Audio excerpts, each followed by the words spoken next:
Harvey, Harvey, I want McDonald's. Rachel, listen to me, Rachel. Okay? They're coming for you. They're gonna stop at McDonald's before it closes. I don't want anything. I want the dollar menu. Gonna be okay. Listen to me, Rachel. We're gonna get you a McFlurry. It's not gonna be working. You know it's not gonna be working. Okay. And if it's closed, they're gonna stop at Wendy's. I can't do that, Harvey. You know I can't.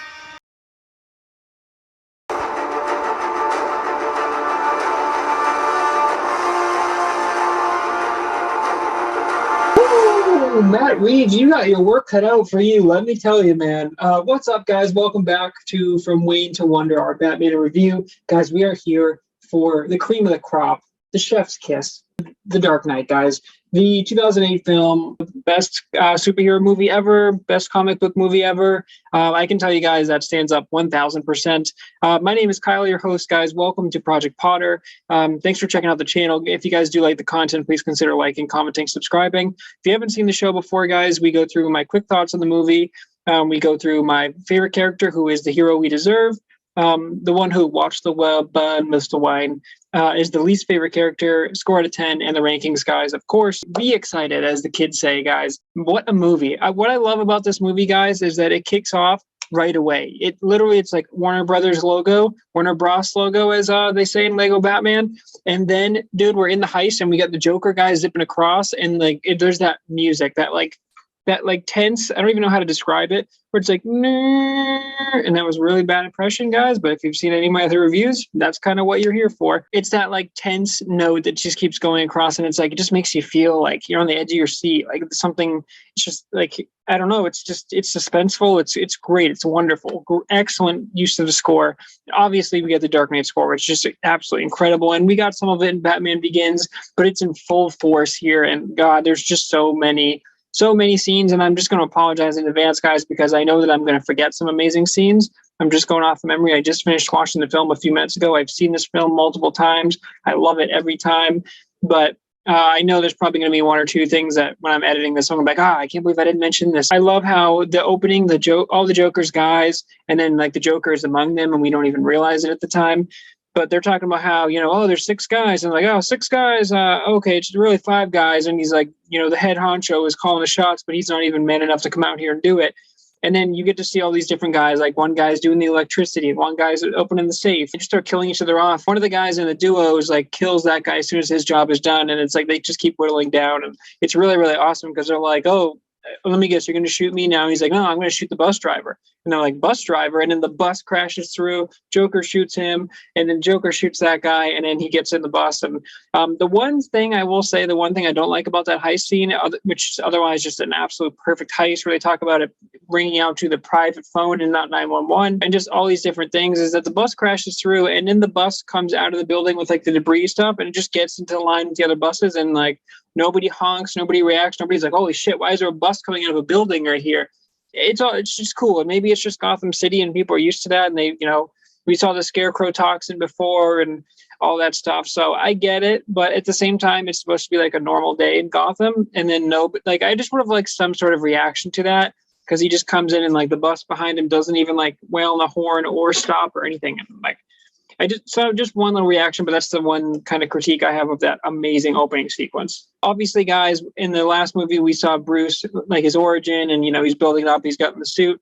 What I love is that we get peak Bruce Wayne, and more importantly, guys, peak Batman in this movie. He's got so many freaking awesome gadgets, dude, with Lucius, where he's going through, he's got that little like cool, almost like submachine gun, where he's like cocking it and he's shooting the different things when they go into take down Loeb, and he's got the money there, and it's just super awesome. He's got the sonar, obviously, with Lucius. This is the coolest freaking Batman we've ever seen, dude. Like I said, he's at the peak of his powers, guys, where he's got the knowledge. He's been doing it for a little bit now. He's got the charisma. The opening scene where there's these guys doing crimes and there's the bat symbol going up, and they're like, oh, is he going to show up? And Jim's like, well, if he doesn't show up, hopefully he's busy. And then we get the scene with Scarecrow, and he's trying to like do a transaction or something, and there are these dogs. The dogs are like the new thing in this movie. There's a guy in a Batman suit that shows up, and we're like, oh, but it doesn't look quite like Bruce. And so we're like, oh, this is interesting. And then you see him got a shotgun, and he starts firing the shotgun, and we're like, Batman doesn't use guns. We know that. So we get all these Batman knockoffs, and then they're like, oh, no, that doesn't seem like him. And then the tumbler comes over, dude, and crushes a car.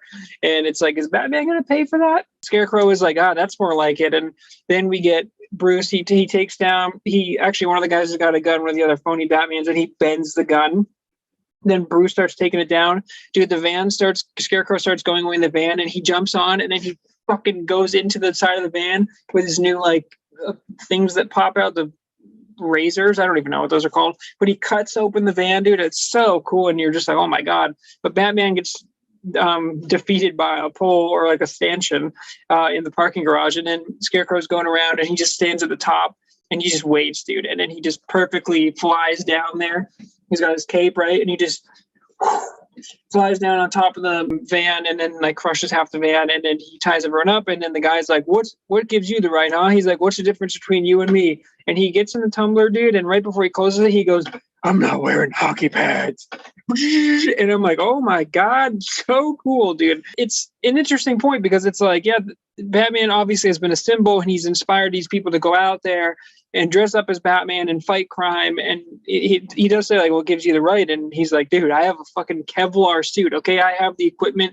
You're wearing hockey pads. This isn't exactly a good thing, because Batman may be a symbol to fight crime, but it also brings out the crazies. Like we see Joker at the end of Batman Begins. The guys, obviously, we had the Joker calling card, and they said he's like a maniac, and we teased it, and we're just like right into Joker's madness. Obviously, guys, R.I.P. an absolutely incredible, legendary, all-time performance from Heath Ledger, and it just gets better and better every time I watch it. I swear, dude. It's fast-paced. It's so intense. It's all the action scenes are awesome. The story is great. There's twists and turns. It's too bad they didn't get Katie Holmes back as Rachel, because Maggie Gyllenhaal steps in, and all due respect to Maggie Gyllenhaal, she doesn't quite have the chemistry that Katie and Bruce had, or Christian, I should say, had in the first movie. And, Bruce is still obviously into her, but he kind of knows that he should stay away. She's dating Harvey Dent. Aaron Eckhart as Harvey Dent, and he's amazing, dude. He absolutely kills this role. He's all about chance, and he's dating Rachel, and he flips the coin, and he's like, heads, I go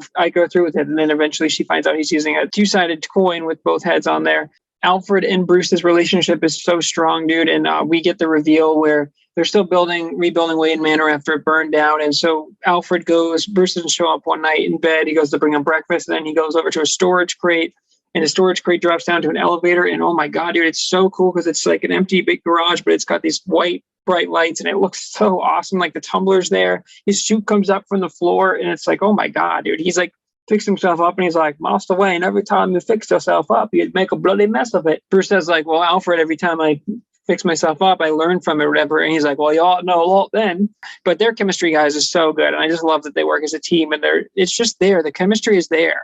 And it's like, you really believe it. And like I said, guys, the old Batman movies, I didn't believe the Bruce and Alfred connection, except maybe a little bit with Michael Keaton. But even then, it's like, it just didn't quite feel it. And it's just such a strong bond. And they were great in Batman Begins, and it picks right up there. And it's like, again, this is the best movie of the trilogy, I think, even though I love Dark Knight Rises. And we will talk about that next week for sure, not to jump the gun. But it's just, you see Bruce and you see Alfred, and, we got Jim Gordon now who trusts Batman, and they're working together. And there's so much to love about this movie, guys. It really is. It's just really an excellent, I think, really a perfect film from start to finish. It's about 2.5 hours, but it does not feel like it. It just flies by. There's so many amazing action scenes, but there's so many scores. This is a gorgeous movie where there's just so many, there's a tone shift, right? When Joker comes in, and he's really like a maniac, chilling. And he has the hostage videos where he takes real people and he has them read it. And he's like, oh, you're not Batman. He's like, then why'd you dress up like him? And he's talking about how every day Batman doesn't reveal himself. People will die, because we get the scene in the building where it's the mayor talking to, I think it's either Dent or it's Bruce or Jim Gordon. one of those, but he's talking to them and he goes to the window and there's like that smack and it's like the Batman hanging, the guy dressed up as Batman hanging, and it's like, it's so chilling, dude. And then they play the hostage video and there's another one later and it's just like, wow, it's so grounded in reality and it's so real. And it's like, oh my God, this is horrifying, dude. And people obviously are going to start turning on Batman if innocent people start dying and he doesn't turn himself over, but he knows he can't let the Joker win, which he says many times in this movie. Guys, that interrogation scene is, oh my God, it's just, I get chills because it's so perfect where they finally get Joker right and Jim is interrogating him, and then he's like, oh, what, you like good cop, bad cop? He goes out the door and then like the lights turn on and Batman's revealed and smashes him. And he's like, oh, why'd you do that? He's like, the victim gets all fuzzy. And then he's like, where is he? And the music just ramps up and he just like beats the shit out of Joker. And then Heath's performance, where the more he like the music ramps up and he punches him and then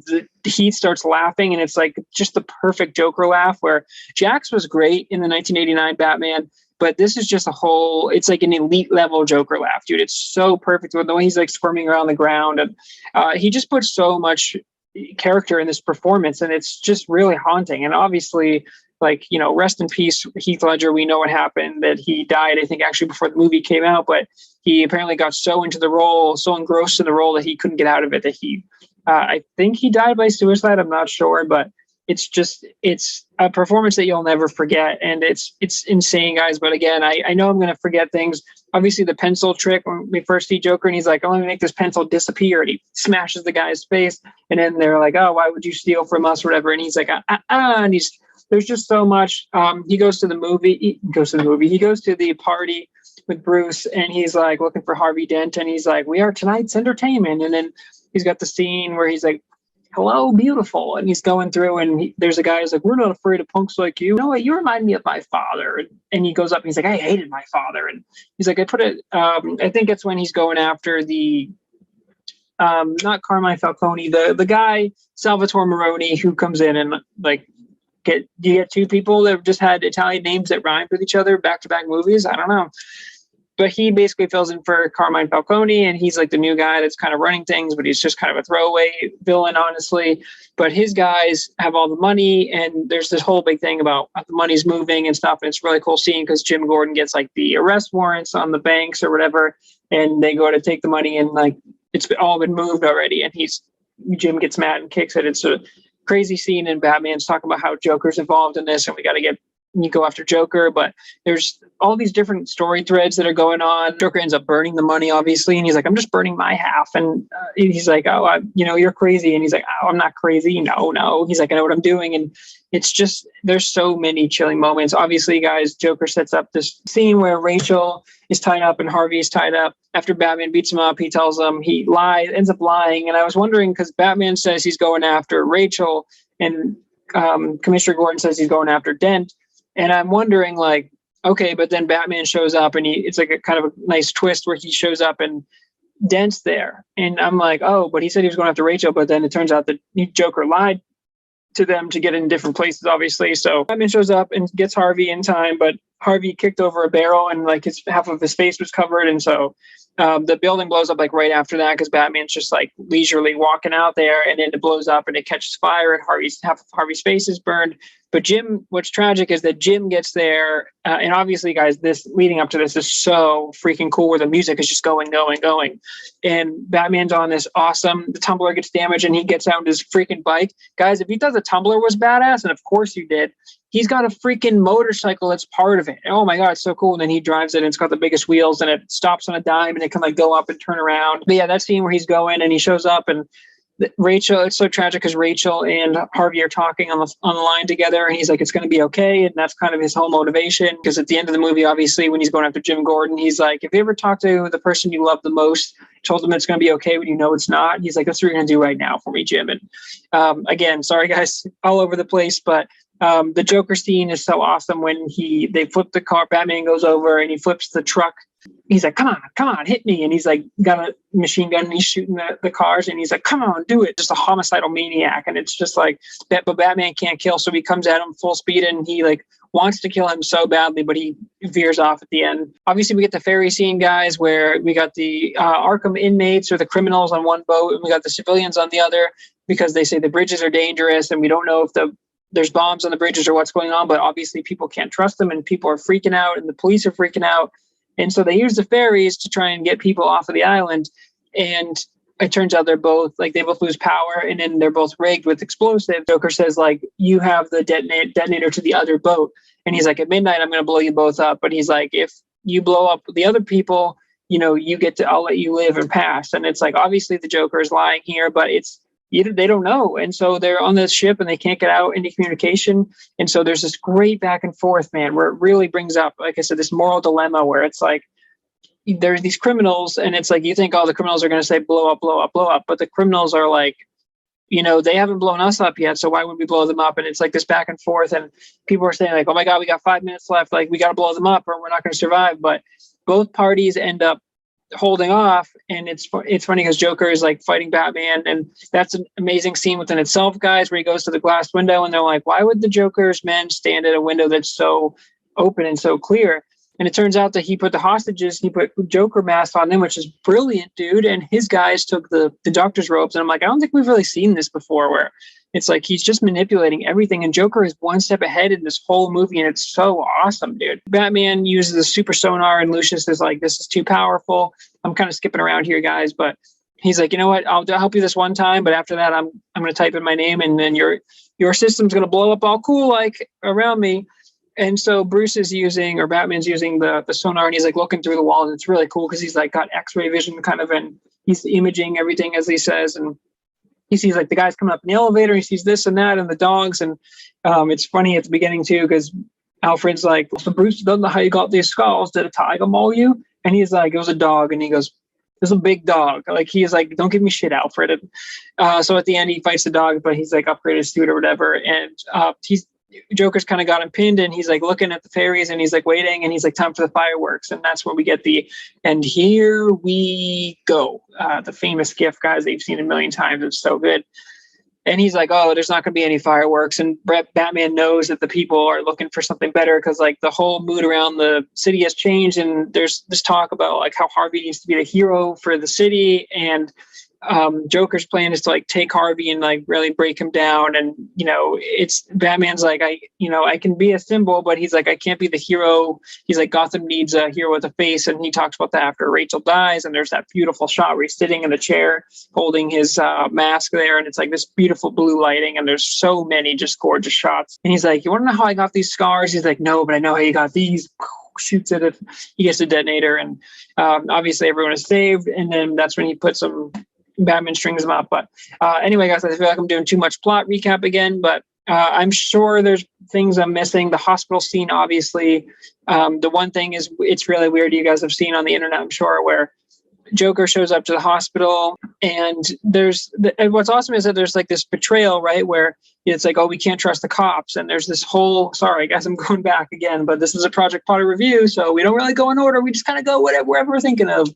Maybe I'm the Joker in this scenario. There's that awesome scene where they're like, oh, the next victim is the mayor. It's in Tomorrow's Times. And there's this big shot where it's like a fake out where we think Jim Gordon dies because he jumps in front of the bullet. But it's really cool because Bruce finds all the hostages tied up and they're like, oh, they took our guns, they took our uniforms. And it's like, oh my God, dude. And there's a timer that's going off where this blind goes up. And so they think there's like a sniper and it's like a really, really tense scene where the police are looking out and they like know something is going to go wrong, but the mayor's giving this speech.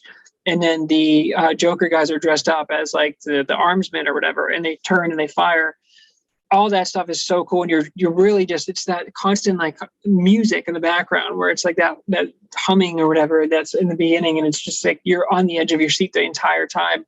It's just so good. It's so tense. And so from scene to scene, you're like, oh my God, what's going to happen next? Or there's a mystery or there's a twist and like things really ramp up and it's just awesome. There's awesome Tumblr stuff I didn't want to talk about, guys, but again, I'm sure there's things I missed, so apologies, but I'm not here to recap every single scene, just kind of my favorite things. Very, very little few things I disliked about this movie. But I will say, guys, as I kind of interrupt myself, the scene where Harvey's in the hospital and Joker has got the mask on and he's wearing his mask and Harvey doesn't recognize him, even though you can see all of the makeup. And then he takes the mask off and Harvey's like, ah, it's like famously like, dude, really? You would have known it's Joker. And he obviously points, he loads the gun, gives it to Harvey, and he tells him that he's an agent of chaos, which is awesome, dude. And he's like, heads you live, tails we'll see. And he flips it. Harvey stuff too, the Two-Face stuff in here is awesome. The effects are amazing. It's so like unsettling, and it's really sad to see how Joker says how far Harvey can fall, and then for him to turn on Jim at the end is really, really like heartbreaking. Where Jim's like, "Don't hurt my family, please," or he's like, "Punish me," and Harvey's like, "I'm about to," and he's like got the gun to his wife and he flips it and she's safe, and then he flips the coin, and then as the coin's going over, Batman dives, and then like Harvey's death is the one thing I will say is that Harvey's death is like very anticlimactic, where it's like a very tense scene and then Batman just tackles him over the edge and he just dies. So there's no like slow-mo falling or anything, and I just think that Harvey deserved a little bit of a better death. But then we get, guys, the end scene, which is like full-on body goosebumps every single time, guys. Jim Gordon says, like, he can't get away with what he's done. He killed 5 people, 2 of them cops or whatever. So Batman's like, blame everything on me. And Jim Gordon gives this amazing speech where he's like, he'll run. And Bruce says, like, sick the dogs on me. And it's so sick because he's got like the axe and he's chopping down the bat symbol, which is so cool. And basically Batman has to like be framed as the villain because that's what they need, and they need to frame Harvey as a hero. And even though Jim knows that he did the right thing, he has to paint this picture. And we get that amazing line where he's like, he'll run because he can take it. And it's like the music kicks in, dude, and Batman, the dogs are going, and the Batman gets on his bike and he's going through, and he's like, he'll run, and he's like, because he's the hero Gotham deserves, but not the one it needs right now. And then he's like a silent protector, a guardian, a dark knight. And then we get the credit scene, and guys, it's like, ooh, and I kind of just butchered that, but it's just incredible.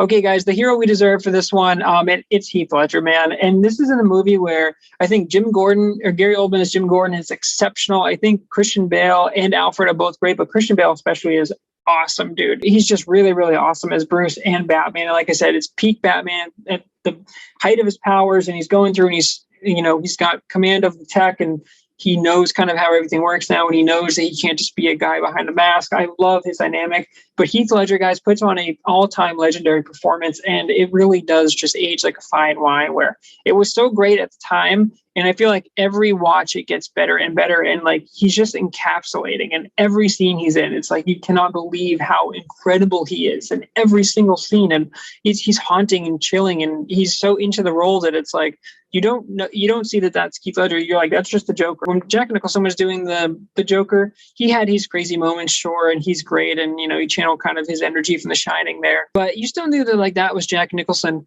You did not know that this was Heath Ledger. Like he is fully engrossed, and I love how his makeup is different throughout. Where like it's like full at the beginning, but then like as he deteriorates and as he descends into madness, his makeup kind of goes off a little bit, and part of that is like Batman slamming his head and stuff. But it's just awesome because when he gets Batman to be unhinged in that interrogation scene, and it's just so good because it just plays right into his trap where he knows he's going to go over there. He knows he's going to lie to them. And the way he sets up the hospital where they have to evacuate the hospital, and that's how he gets into Harvey Dent, and he blows up the hospital. And we get that amazing scene that apparently is improvised where he walks over, and I think the emergency build exit or whatever was supposed to like explode, and it didn't. So he's like throws his hands up and he like presses the button and he walks away. And it's an amazing scene, but he's just so damn good. And in a movie where we have so many great performances, the fact that his performance stands out that much more than everyone else, who I would say in Christian Bale is like one of his best performances of his entire career, and Heath trumps that. And it's just so great and speaks to his performance and his character and the writing, and it's just absolutely amazing, guys. I have no other words to describe it, and he's easily the one who ironically is the hero we deserve. Okay, guys, and the one who watched the world burn, as Alfred says in this movie, Salvador Maroni. He is just a Carmine Falcone ripoff, guys. In Two-Face and the Joker, we had more than enough star power for the villains here, and so to have him kind of thrown in here and for him to just kind of be that like classic mob boss. Like, it doesn't really have a plan, doesn't really care about anything, is easily outsmarted by Batman.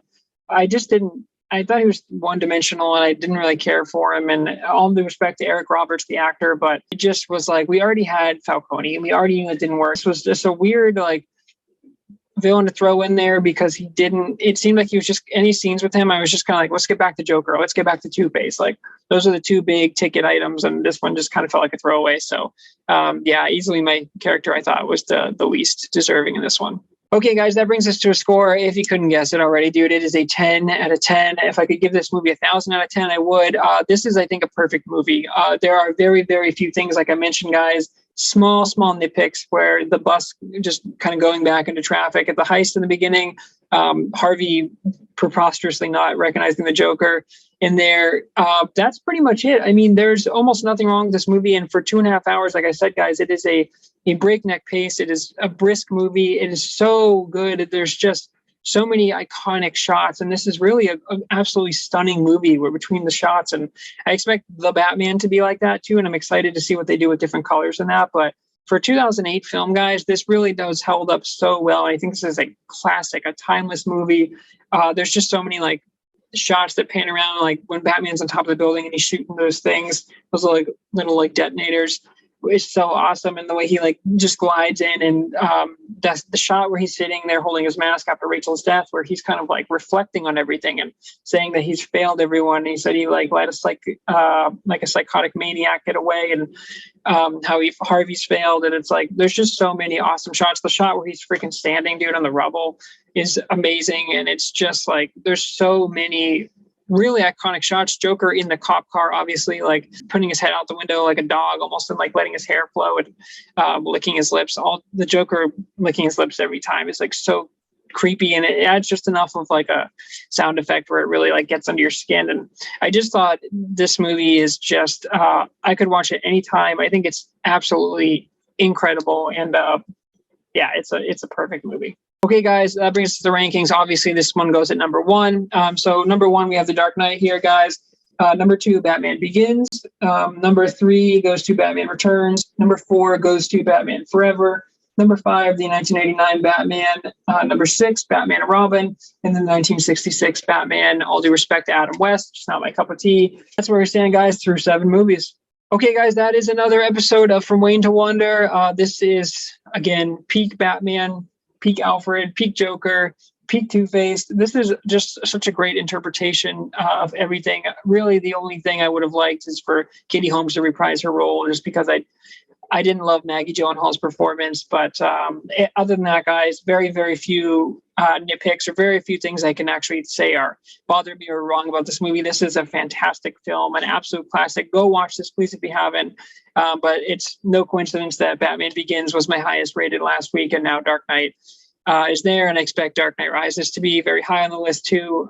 The Christopher Nolan trilogy is it's an absolute masterpiece of work of art, a cinematic achievement, and whatever you want to say, guys. And this movie is, in particular, is probably his best work, and that's including things like Interstellar, which I love, and all of the other Christopher Nolan movies that are fantastic. I think he's just an absolute amazing director, but this was his kind of lightning in a bottle, his perfect storm, his masterpiece. And so, yeah, I've talked enough about this movie, guys. Apologies for probably the longer review, but thanks for checking out the channel, guys. Like, comment, subscribe. If you did like the content, we have Dark Knight Rises next week. And then there's the last one, guys, before the Batman. So we are 2 weeks out now of the new movie. I cannot wait. I'm very excited.